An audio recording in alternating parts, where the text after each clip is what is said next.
Good morning, everyone. Thank you for joining us today. We're excited to have you here. I am just going to go ahead and remind you guys, please mute your devices. I'm hearing a bit of an echo, so I'm going to go ahead and mute a few folks on our side. But welcome again. Thank you for joining us for our Multidisciplinary Approaches to End Homelessness webinar. I know it feels like we just met yesterday, and in fact, it's only been a few weeks. We bumped up this particular webinar because it is August and we know a lot of folks are traveling. In addition, we had a few upcoming events on our end. So instead of canceling or rescheduling the event altogether, we thought we would bump it up so we could meet with you sooner. So thanks again for joining us. We are going to give it a minute before officially getting started.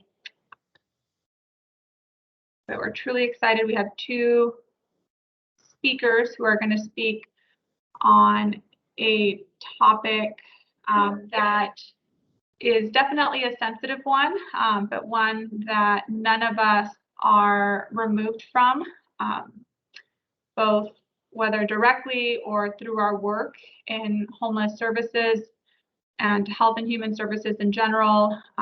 We naturally come across individuals who have been victims of domestic violence, dating violence, and other related crimes. And so we recognize the importance of making sure that we're all getting continuous training on this topic so we can better serve victims, or as we like to call them, survivors who come to our doors to seek assistance. So we're going to get a lot of good information, and you're going to walk away from this webinar knowing two programs that provide direct services to this population. As a reminder, the webinar today is recorded. So if you're going to have your video on, which we totally encourage, I always joke around and say make sure you have good lighting.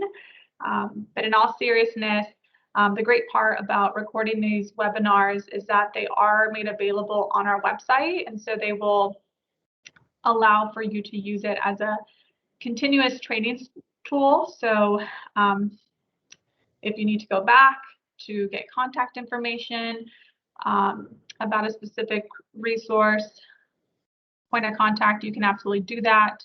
But also, as you have new staff who join your teams, this could definitely be a good tool that you use to help them get acquainted. We're always looking for speakers, so please do not hesitate to reach out to us. You can email us at coc@rivco.org. We'd love to feature you on a future webinar series. Again, we totally designed these with you in mind, recognizing that we have a lot of good innovative practices, and you can help us inspire the development of new programs, but also better serve our community. So let's go ahead and jump into what to expect for today. Again, my name is Tanya Torna. I'm the Deputy Director with Riverside County's Continuum of Care Division. We have a staff of 20 that provides administrative support and coordinates planning activities with a larger membership body, AKA each and every one of you, to coordinate and implement programs that help us move the needle and connect unsheltered residents to housing. Very thankful to be a part of this team, and you'll see that we have a lot of our team members also joining this call. In a few minutes, we'll be hearing from Matthew White with Alternatives to Domestic Violence. We know them as ADV. And then we'll be hearing from the Riverside Area Rape Crisis Center Media Manager Hatchley Galindo. Thank you both for joining us and preparing such fruitful slides that we will be able to hang on to as a tool. With that, before we get started, the last thing I'll say is we want to encourage you to type in your questions into the chat box as the speakers are presenting. While we have designated some time at the end for questions, if you've been through these events with us, you know that it can be easy to run out of time. And so we encourage our speakers, both Matthew and Hatchley, to check the chat box throughout your presentation or at the end of your presentation. We can certainly help read questions out loud to make sure that we get to as many as we can. So with that, 35 here in attendance today, which I think is absolutely exciting. I love how in the midst of the current pandemic, we've been able to stay connected. So we'll jump over now, and without further ado, we'll hand it off to Matthew at Alternatives to Domestic Violence. Thank you again for joining us. Tanya, thank you. Well, first, thank you and your team for organizing this and for being such a presence in the community for this cause. My name is Matthew White. I am the Program Director for Alternatives to Domestic Violence in Riverside. We are one of the few but mighty DV service providers in Riverside County, and we're doing the best that we can just to ensure that every victim turned survivor has a voice here.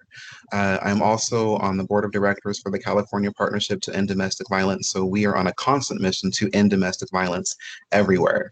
So any chance I get to speak to someone about what we can do to end hurt for someone else is a privilege for me, so I'm grateful for this time. I'm here today to address the mildly obvious yet severely misunderstood relationship between the experiences of domestic violence and people experiencing homelessness. Humans who experience violence at home are more likely to flee the home and attempt to find safety, and then their victimhood is then intensified as their trauma is now inflicted by the experience of homelessness instead of their abuser. So the root of that trauma and the consequence of that trauma have one thing in common: the intentional holistic care plan required to rebuild the life of that human. Youth in particular experiencing homelessness as a result of domestic violence and sexual assault deserve as much care as anyone else. This module today will discuss the practical measures used to provide the care and the steps that community leaders, like everyone in this room, must take to ensure that the care continues. I can strongly recommend that we all do what we can, but I'm just going to really say must. We have to do what we can to end hurt for people. We've got this conversation broken up into 4 pieces. First, defining domestic violence. Everyone here has a pretty good understanding of what homelessness is, but domestic violence has a pretty broad range of definitions that people might see from their own experiences. So I'll break down what that is. We'll then discuss the intersection of DV and homelessness. We'll look at what my organization provides as far as services. And then any conversation I have about services and DV always ends with, what do we do now? I've given you all this information, now what? So we'll talk about what the next feasible steps will be from there. So first, what is domestic violence? Domestic violence is violence or an abuse in a domestic setting, such as in a marriage or cohabitation. There we already see the first relationship between DV and homelessness because it takes place in a house, and homelessness starts with the lack of housing. Federal statutes and the law require that anytime we refer to domestic violence, we start with ensuring that it takes place in a home where people are cohabitating within. DV takes place in heterosexual and same-sex relationships between former spouses and partners, but it's not just between those two lovers. It also includes violence against children, teenagers, parents, or the elderly. You'll see in these examples that they all have a power dynamic in common. There's someone who earns more money, there's someone who's in charge of the household, someone who is more physically able in their body to be able to make choices that will impact positively or negatively someone else. That's usually when we see victims in their position that they're in because someone has chosen to abuse the power that they have. DV includes not just the black eyes that we see in the media. Yes, the woman that comes forth with the black eye, that is usually what we think of when we think of domestic violence. But that also includes the verbal abuse, emotional, mental manipulation, the economic coercion, religious, reproductive, and sexual abuse. That power dynamic I spoke about having to do with taking control of someone's money, manipulating them into thinking that there's nowhere else that they can go but here. You can't take care of yourself. You're not educated enough to take care of yourself. Using their religious status, their immigration status, anything that uses their power to lock someone in their home and makes them lose their sense of safety and dignity is domestic violence under the law. And we work to ensure that people understand what that is and they have options to free themselves of it. In the next slide, you'll see a few familiar faces. I won't surprise you until it pops up. The one just before that. There we go. You might recognize this lady. She goes by the name of Cinderella. I don't know if that was her born name, but that's what her abusive family gave to her. I use this example because the media looks at this story of Cinderella as the young woman who goes to the ball to marry a man so that she can have a better life. They look at the home situation that she's fleeing from and they think, well, if it's so bad, why didn't you just leave? We see that very often, and we say that to celebrities on TV, we say that to family members. If you don't like it, just leave. But we don't consider the fact that there's something keeping them there. In the picture on the right, you see an actual scene from the movie where Cinderella's sisters are literally clawing the clothes off of her and scaring her to death while her stepmother stands in the back looking grimly at them, almost approvingly at their behavior. This is abuse in every sense of the word. And in her situation, she couldn't just leave because, especially in this time period, she can't provide for herself. The only family she knows is tied to this group of people, and she doesn't believe that she can do anything better. The abusers are the ones responsible for this.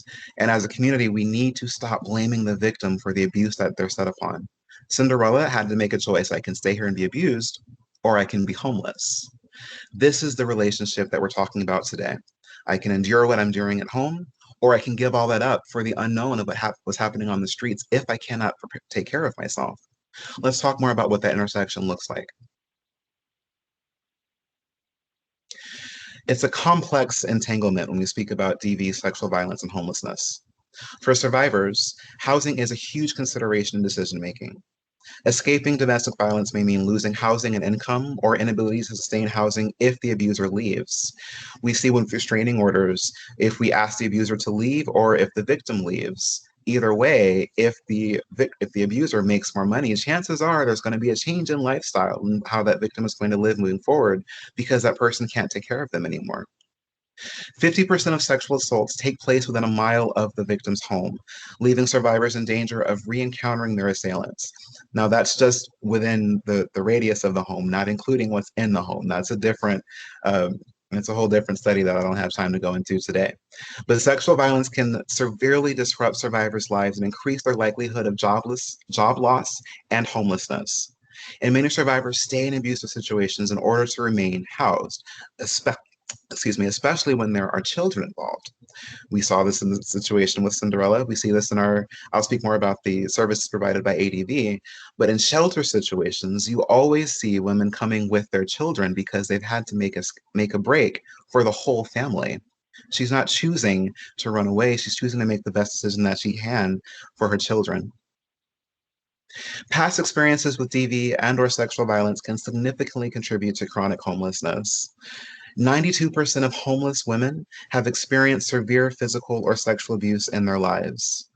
When we see someone on the street, someone who is perceived as experiencing homelessness, and she might be a woman, there's a 92% chance that something made her be on the street. Someone made a decision that forced her to make a decision, be it a domestic violence situation or a sexual assault. We typically don't choose to be homeless. We typically don't choose to be victims of abuse. But if an abuser or someone else did something to force you to be in that situation, we have to consider what can we do to help them be back in a better position. DV is a leading cause of homelessness for women and children. Over 40% of families, it's over 40% of family homelessness, rather than just women alone, they're usually families. And homeless women may seek the perceived safety of a new partner and become the victim of coercive control. I touched briefly earlier on mental manipulation. Coercive control, it's a legal definition that says that the partner is really doing something to make that person feel as though they cannot go anyplace else.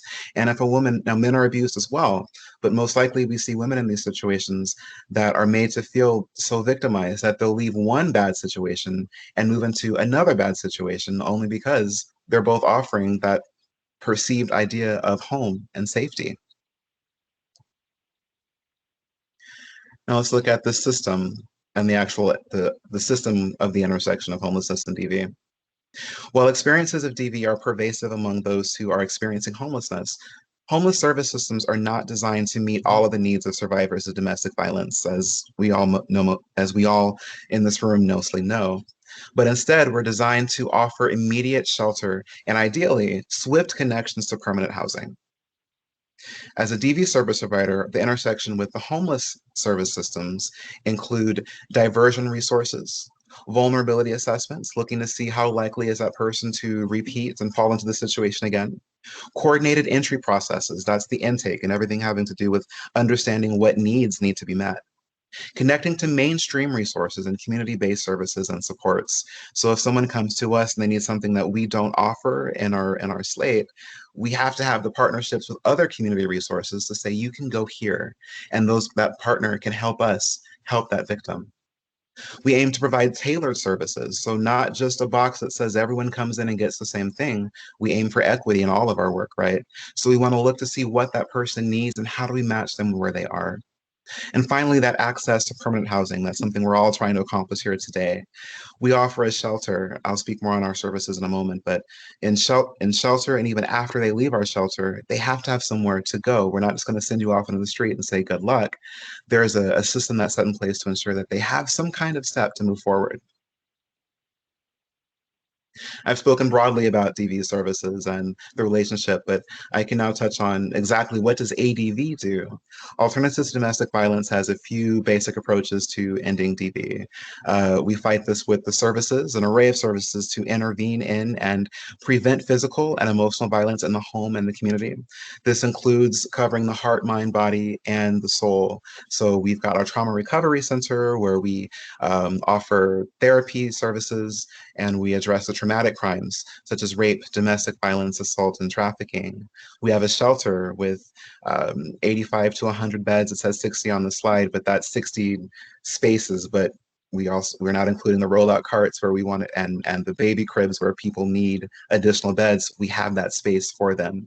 And I can't speak what other shelters offer, but the shelter that you saw on TV is not the shelter that you come to when you come to ADV. It's private, it's beautiful, and the aim is to make sure people feel like they're not leaving home to hide in the closet. You're leaving that dangerous place to come to a place where you can heal. We offer education services because if we can't help victims to understand their situation, the better they can understand it, the more likely they are to not repeat it. And most importantly, we offer restraining orders and court appearances because the legal needs that they need are just as important as everything else. More specific to the youth community, people aged 11 to 24 are most likely to experience domestic violence in the home and to be exposed to violence. And as we know, if there's a violent situation at home, they're going to leave if they can. And unlike an adult, they probably don't have a driver's license or the ability to find a job to take care of themselves. So there's a different realm of services that are required to help that young person versus an adult. Our Chrysalis Youth Initiative addresses exactly that, and we provide the therapy and the education tools that they need. This program launched in February of 2021 in the midst of the pandemic, and we're really excited to be able to offer that service for our youth in this community at this time. So I say all of this to say what are we going to do about it? There's no push button that says, let's just stop abusers. Let's just end homelessness today. It really has to start with us on our own personal ground level, then move into the field and our groundwork, and then into the systems. And then when we actually can reach the people and make a long-term change. But it starts with us with just a conversation. We always encourage people to ask and start with those I questions. I've noticed that there's something wrong. I've noticed a change in your behavior. I've noticed that you don't look like you have some place to stay. And if you're wrong, they'll tell you and you move on. But if there's a chance to open that conversation, you won't know if they need help unless they tell you. When they do tell you, listen without judgment. Our role as service providers is not to judge anyone. We're there to offer the services should they request them. Also, believe the victim. We're looking at the news today of how many victims we see that are in situations where we can only imagine what would have happened had the victim been believed. And now they're dragged through an entirely different situation, but that's another story. At the end of the day, believe the victim when they say there's something wrong. And don't blame the victim. Don't blame them when they do tell you there's something wrong. Look at the Cinderella situation in that scenario. If we blame her and we don't blame the person putting her in that situation never stops, because what's to stop that abuser from victimizing someone else? Finally, we ask that people volunteer, sponsor, and partner. Every organization in here I know is always looking for volunteers, but also money makes the world go round. So we always are always looking for sponsorships. Um, Domestic Violence Awareness Month is quickly approaching in October, so we're always looking for a chance for someone to work with us to ensure that we're getting the word out about this mission to end domestic violence. We also want to partner with everyone. My information is going to be on the next slide, but please email me if you want to find a way to partner with us to try to end this cause. We have to end the healing for victims, and it really starts with getting them access to the services, letting people know that we're out here. Everyone's not in this room. There's 41 people in this room. You may not be the one that needs the help, but someone you know probably does. So let's partner and find a way to ensure that we're getting the word out about these different services. My information is on the next slide. I am just so grateful to be here. If anyone has any questions, my phone number is here. My email address is here. Shameless plug, we are moving into our new building in October. We're doing a whole grand opening ribbon cutting. We'd love to invite everybody to come out and join us to be a part of that. Like I said, partnership is a great way to go if you want to end problems for people. So come out and join us for that event. If you want more information, email me there. Thank you so much, Matthew. I love that you ended on a call to action and providing us with specific steps steps that we can take, right, to really wrap our arms around a survivor. And also, I think what I'm really leaving with is, right, how we can better create programs that truly create an inclusive environment that is sensitive to the different types of experiences like domestic violence that the families and individuals who come to us may come with. With that, we are very good on time. And I just want to give some space in case anyone has any specific questions for Matthew regarding services available through ADV. I'm not seeing any in the chat box, but definitely invite you to unmute yourself if you have a particular question. Hey, Matthew, this is Melanie. I have a question. Once like a woman and child enter your program, how long do you guys typically provide services for, or how long would you be able to provide services for? As long as necessary. It depends on the services though as well. Some of the psychoeducational courses, we've got parenting classes, anger management classes, DV support classes that are 12 to 15 weeks. So those are pretty set curriculums. But people that come in seeking therapy or shelter, that can go on as long as we feel is needed for them to get the best help that they need. Great question. Gina Estrin, you have your hand raised. Yes, thank you. I apologize. I clicked the wrong link and I came in a couple of minutes late. Do you only cater to women with children? Excellent question. No, we cater to women with children, without children, who want to have children. We cater to everyone. It is a women's-based shelter. So if there's a man that comes in who needs the services, we can offer him shelter in a different location. Those conversations absolutely can be had, but the shelter is for women and children. Now, the services overall, the therapy, the parenting classes, anger management, all of the trainings and services that we offer, those are available to everyone. So it's not just for women. Okay. And another question too, because I happen to know a particular case, kind of very similar. She is in a current abusive relationship, and every time I've attempted to try and connect, having trouble, let's put it that way. I'm wondering if there's any particular clue or suggestion to kind of get past the traditional barrier that women put up, that they don't want to talk about it. That's an amazing question, and that happens so often. So oftentimes we see people and we want to help and we don't know how because the person may not seem receptive at the time. Statistically, I think it takes 7 times of abuse for a victim to be victimized. I don't want to say hit, but to be victimized before they choose to leave. So if she doesn't leave, please don't blame yourself. That's for everyone in the room. If they haven't left because they haven't taken your advice just yet, it's not your fault. They have to feel that agency for them to do it themselves when they're ready. What we can do is to keep asking and to keep offering help. You can't tell them that you're a victim, you need to leave, but you know what? Here's my number, call. I'm going to be home from this time to this time. Please come over. Leave your bags. Come take a trip with me. Offer all the efforts of escape that you can for that person just to get them out of the house and to stay with you as often as possible.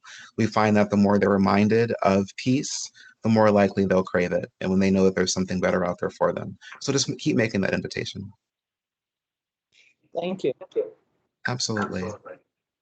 Hi, Matt. We have some other questions in the chat box. Does Alternatives to Domestic Violence offer pet services for victims who have pets?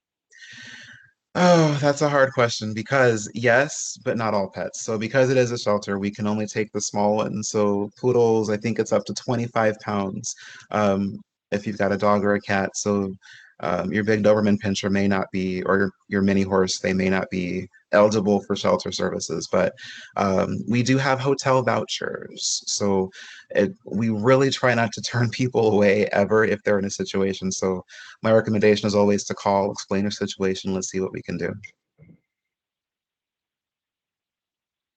And for those who can't see the chat box, Emma Perez Singh from Animal Control Services said that they offer temporary boarding for domestic violence victims. So thank you, Emma, for adding that. Thank you, Emma. That's great. And another question in the chat box is, where is the shelter located? I can't tell you because it's a secret. And that is specifically to keep the confidentiality of the victim. It is within the Riverside County area.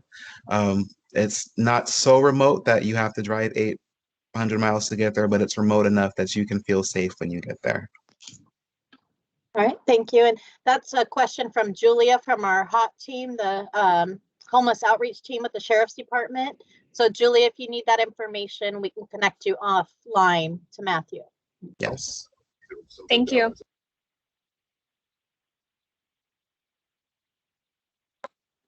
Right. And we have a question from Laura. Oh, yes. Good morning, everybody. Can you hear me? Yes. Yes. Great presentation. I appreciate the information, and my role with the COC is the planning unit, and we are continuously conducting planning discussions on a lot of our programs.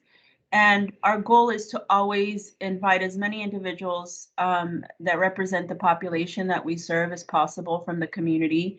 For example, youth that have experienced homelessness or have that lived experience. And, you know, we know that your agency is very active in some of our meetings, which we appreciate, but ideally we would love to have more individuals with lived experience that, you know, could bring that perspective to the table, making sure that, you know, our programs and all of our marketing materials or anything that we are using for homeless populations, that they are reflective of the population that we are serving.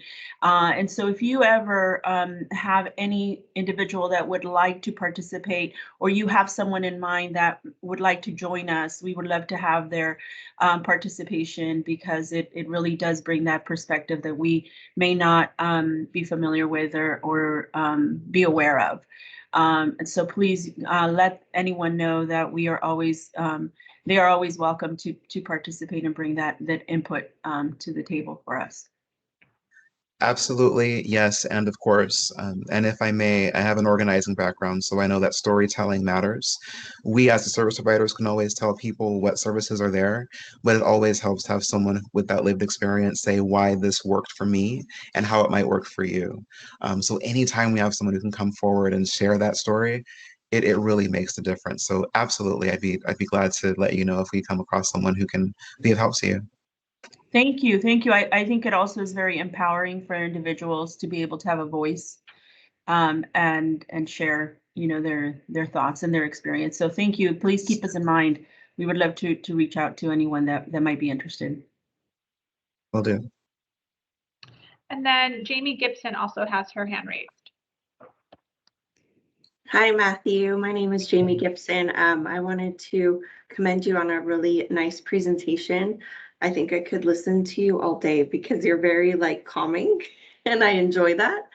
Thank you. As a program specialist here with the Continuum of Care, one of the things we do is we work with all of our subrecipients or other county departments or agencies, nonprofits that we're funding services for them to perform. And as part of case management, one question that comes to mind for me is possible training opportunities where maybe ADV has training opportunities to case managers, to caseworkers who may not experience DV victims on a regular basis, and kind of what does that look like for services offered to those who are providing services to the community. I know when they see a DV victim, they may only know of one agency, so they kind of just do a small handoff, but not necessarily know the steps and processes that they're familiar with. Is there any more information that we may be able to get either from you or another person at ADV? Absolutely. And thank you. Thank you for the compliment, first of all. That made my day. Yeah. But also, yes, we offer all types of trainings for the community, especially for other program service providers that just want to be better at what you're already doing so greatly. We can come out and we can either host a training with you, we can build something structured around exactly what you want to do. That would always be my preference, to not give you a box of materials and say enjoy, but actually let's create something that actually works with what you're trying to accomplish. Okay. But at the very end of the day, we also, all DV advocates are required to take what's called a 40-hour training that's offered by the state. So anyone that's wanting to have access to that, they can always take that training as well. And I can get you hooked up to how you can access that. But the best way is to just sit down with us and let's find out what tools can we give you to help you. Okay. Thank you, Matthew. Appreciate it. Sure, absolutely. And Matthew, there's one last comment in the chat box. We have a new youth homeless coordinator, Monique Guerra, who is putting together a youth resource directory. And so she wanted to know if she could send you some information to be added to that directory. And we'll be following up with you to learn more about the youth program that you spoke about earlier. Absolutely. It'd be an honor. Thank you so much, Matthew. Our COC chair, Greg Rodriguez, also shared we'd love to have you guys more connected with our continuum of care. So no, we'll definitely be following up with you. Your presentation has definitely, again, inspired us to be more engaged with your program, and we look forward to continued partnership. Thanks again. Absolutely. It's an honor. Thank you. All right, so with no further ado, although I'm going to take a pause here because I really want to recognize the next organization. We're going to hear from the Rape Crisis Center. And before introducing the speaker, I just want to share that at least the COC's partnership with RACC is a newer one. We've really held arms with them in the last year, and they are partnering with his daughter's house, who is one of our HUD COC rapid rehousing providers, to implement a housing assistance program that directly supports rape and domestic violence victims. So truly excited. I reached out to them for a referral that came my way, and I was just so appreciative that within a matter of minutes they were able to respond and facilitate. It wasn't just like one service, it was like a mirror of services for this person in need. So very thankful for the work that they do, like ADV, and with that we'll go ahead and hand it off so they can begin their presentation. Thank you. Okay, hi everybody. My name is Hatchley Galindo. My pronouns are she, her, and I am the media manager at the Riverside Area Rape Crisis Center. As you can see on the screen, that is our phone number. That's our 24/7 hotline. And that number is also our office line, right? So if you call during business hours, like 8 to 5, somebody from the office is going to answer, a staff member. And if you call after hours, we'll have one of our advocates answer. And so that's the number like you want to give out to folks, like if they're trying to reach us. Okay, next slide, please. Okay, so this is our mission. So at the Riverside Area Rape Crisis Center, we provide culturally responsive and inclusive advocacy, support, and services to survivors and families affected by sexual assault, domestic violence, and child abuse. And we provide community education to achieve awareness and the prevention of sexual violence. We actually recently updated our mission statement this year to reflect that, because previously we were just doing sexual assault stuff, but now we've got our staff trained to work with survivors of domestic violence and child abuse survivors as well. Next slide, please. So this is like a general outline of the services that we provide, and we are located in Riverside off of Chicago Avenue. And so we offer a 24/7 hotline. Again, that is a number to call if you want to contact, like staff during the day. And then, if it's for like anybody to call, like survivors, their families, if you have questions. We provide resources and referrals for folks as well. So sometimes people just want, they need shelter services and stuff like that. So we'll call, we'll give them those referrals, and, they'll call places like, alternatives to domestic violence, right? So we work with them a lot in that sense. We offer advocacy and accompaniment. So if survivors do have to go to the hospital to get like a SART exam, they have a right to have an advocate with them, a legal right. So a lot of times, like when they do have to go get a SART exam at the hospital, they just maybe like are sitting alone, maybe they, don't necessarily, know what to do, or maybe they're uncomfortable, things like that. It could be a very traumatic experience. So we have a trained advocate come in and, just sit with them and be emotionally supportive, and help them process what's going on. We also do accompaniment to schools, law enforcement interviews, and court. We offer in-person counseling, but right now we are still, because of COVID, we're still offering over the phone counseling or like Zoom counseling. And all of our services are free of charge, so that is available for anybody. We also offer support groups for folks, if like maybe a domestic violence support group, or maybe it's just like teenagers, supporting each other, like things like that. It could be very powerful for folks to hear other people's stories and hearing how they're going through stuff as well. We offer empowerment self-defense classes. So those are held at the last Saturday of every month. We're holding them in person with the proper personal protective equipment and, following the CDC guidelines. And it's really cool because when we do it in person, you can actually hit the dummies, or they're called bobs. And we practice those strikes, those physical moves. And we also teach folks about boundaries and assertiveness training, which is so important for folks, to and it could be very empowering, right? Just to even say no to somebody, right? Who maybe tries to touch them, right?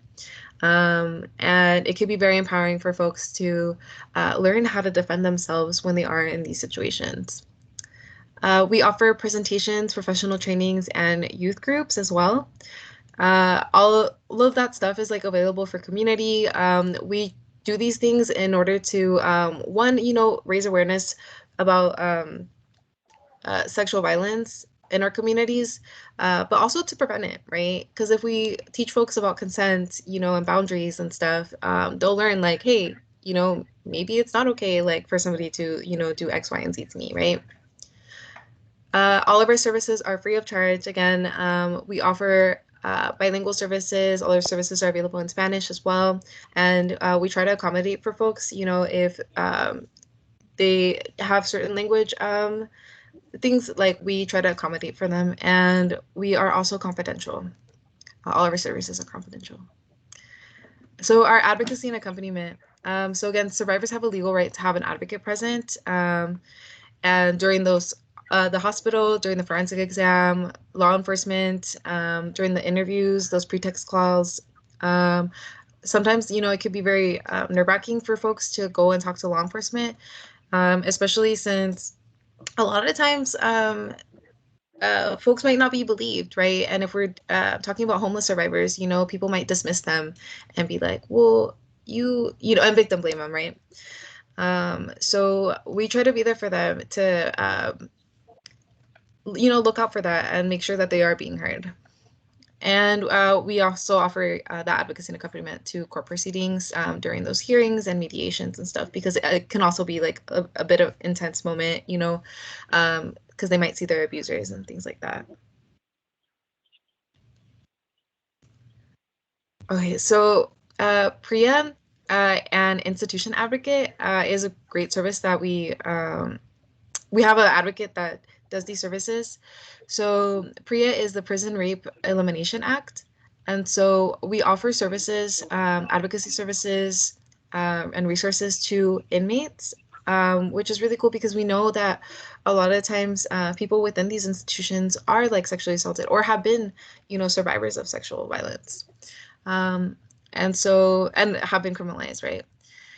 So they have 24/7 access to our crisis hotline services, 24/7 hospital advocacy, written confidential correspondence, because it might be a lot harder for folks to in these institutions, right, to contact us. We do send them mail. And we also offer in-person crisis counseling to survivors who receive sexual assault examinations. And right now, of course, we're not doing that because of COVID, but as soon as we can, we'll try to get back in there. And Title IX. So Title IX covers colleges, universities, schools. And so it says that college students have the right to have an advocate present during a Title IX investigation. So Title IX is basically protecting all students from any sort of violence, so that they can have a safe and good place to learn. And an advocate will inform the student of their rights, attend all the meetings, be present during the initial interview of investigation process, and provide them with confidential support, because we know that college students are especially vulnerable to sexual violence, especially during their first semester or quarter. Our counseling services. So we offer individual counseling, family counseling, counseling for couples, support groups, and everybody who is a survivor, of all forms of sexual violence, domestic violence, and child abuse is eligible for this counseling. Again, it is free of charge, which is I think is really cool because you know, money and stuff could be a huge barrier for folks, right? To access services like this. There's not a lot of places that offer free counseling, right? We also offer counseling for those significant others, like partners, family members, friends, etc., right? Because it might be hard for them to like to see, for example, like their child be going through something, right? And we support the family members as well, like, and being like, oh, you know, like it's not your fault, right? And we do not offer services to alleged perpetrators, though. So we are survivor centered, so we do not offer services for perps or abusers. And one thing to note, though, is we're gonna help folks like however many times like they need help. You know, like a lot of times like people, for example, will dismiss folks like, oh, you haven't left that person already, or like you're still with that person or whatever. But it's like we're gonna help them like as many times as they need help, as many times as they come to us. We're gonna be there for them. Okay, next slide, please. And our self-defense class, I saw somebody put that on the chat that if we had a flyer. If you go on our website at rearcc.org, if you go to the events, there's a calendar, and on the calendar, there's a link to register. And also on our Instagram, I post whenever we have an upcoming event. So the next self-defense class is going to be on the 28th of August. It's going to be on a Saturday at 10 a.m. to 11:30. We offer these classes in English and Spanish. And the woman-to-woman empowerment self-defense class, it's for anyone who is female identifying between or from the age of 11 plus. And so they learn boundaries, consent, communication, assertiveness, self-defense moves. And we try to keep this like women-centered because a lot of the times like we have, you know, mostly like women survivors and stuff come to us for these classes, but also just to kind of keep it a safe space for them. So, you know, as like, so folks don't get like triggered or anything. Our Kid Power Self-Defense is really cool too. It is for kids ages 4 to 10. Parents must be present though. And they learn really cool things like we go over this book called Good Secrets, Bad Secrets, and which teaches folks, you know, like, oh, you know, a good secret is like a surprise party. A bad secret is like, you know, somebody like touched you, right? And told you not to tell. We teach them how to be assertive, how to use their voice, which can be very empowering for, you know, the kiddos who think that, like, oh, you know, maybe I can't stand up to an adult, right? And we're teaching them, like, yes, you can. And we also go over self-defense moves for them as well. Yeah, and so it says here that it's last Saturday of every month, but it can also be requested. So if y'all want us to come through, like, we will definitely come. And hold those classes for y'all. And it is also offered virtually, although it's a little bit harder to do virtually because like the participants won't be able to actually like practice the moves on the equipment. But we do offer it in person as well with ample outdoor space and just making sure we're following all those CDC guidelines.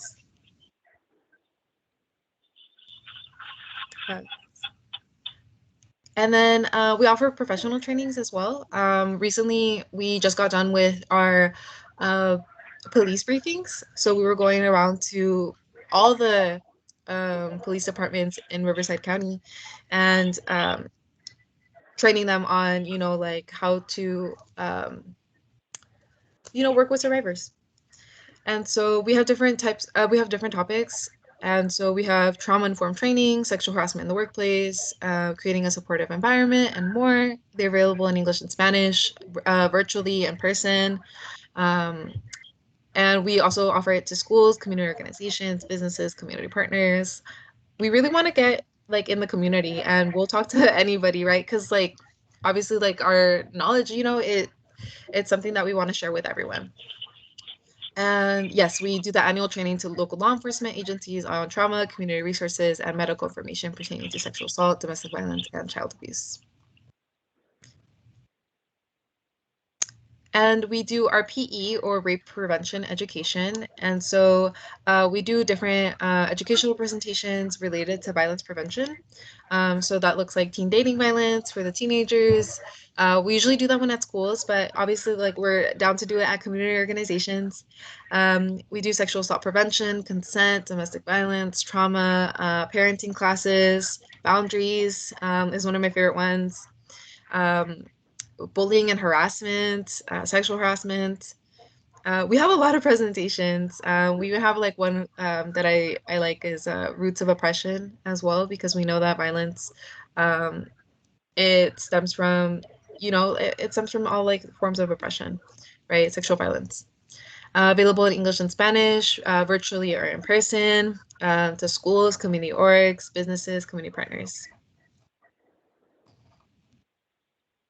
And our youth groups, so our youth groups are starting up again, because the school year is starting, they just started. And so they're offered to schools within Riverside County. We're meeting virtually. So we meet once a week for like an hour. But we are trying to do some in person, following the CDC guidelines. And we teach youth to advocate for local change and, change local school policies and bring awareness to sexual violence prevention work. And we encourage youth to celebrate their differences, develop tools to express their emotions in healthy ways, talk to them about healthy masculinity, empower them. We want them to learn about these things so that they can teach their other fellow students and peers. And we have these youth groups for middle school and high school students of any gender identity. It's just one big group, and it's a lot of fun. And it's a really cool space, for folks to just learn things that they might not necessarily learn in school. And we also offer incentive prices for students to join. And students who join our youth leadership team, because we have two. We have one called Power and our youth leadership team. If they join the youth leadership team, they are eligible for a scholarship from us, which is really cool. Oh, next slide, please. Oh yeah, questions. Does anybody have any questions for me? I do not see any questions in the chat box aside from the one that you already answered. So at this time, we'll go ahead and allow for anyone who has any questions to take this time to do that. Feel free to unmute yourself. We'd love to hear from you. I know there was a question about the flyers for their self-defense. So I did put in the chat box the link to their calendar, and I show there's an upcoming women to women self-defense on the 28th. So. Thank you, Melanie. Anyone have any questions regarding Rape Area Crisis Center, their services, or any of their specific programs?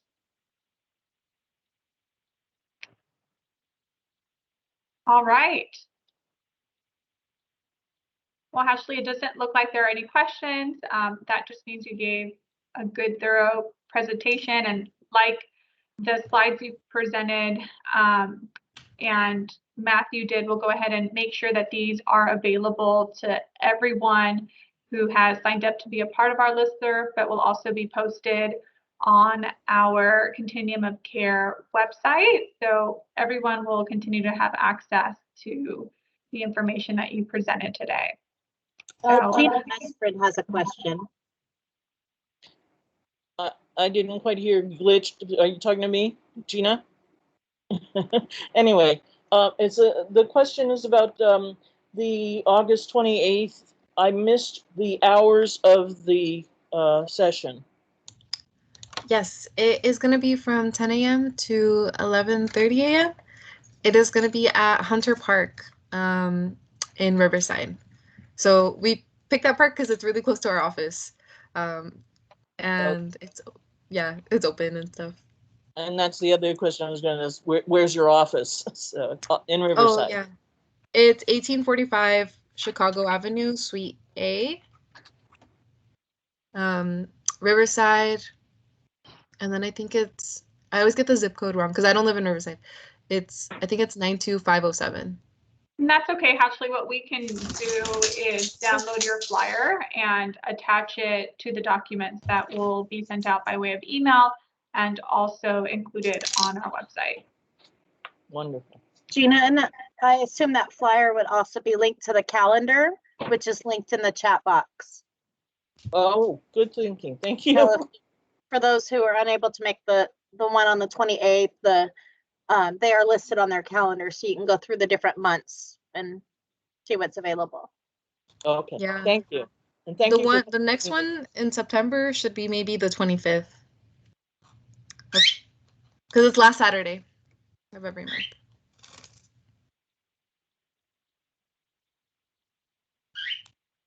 Okay. Well, thank you guys. Again, with that, we'll go ahead and wrap up today's webinar.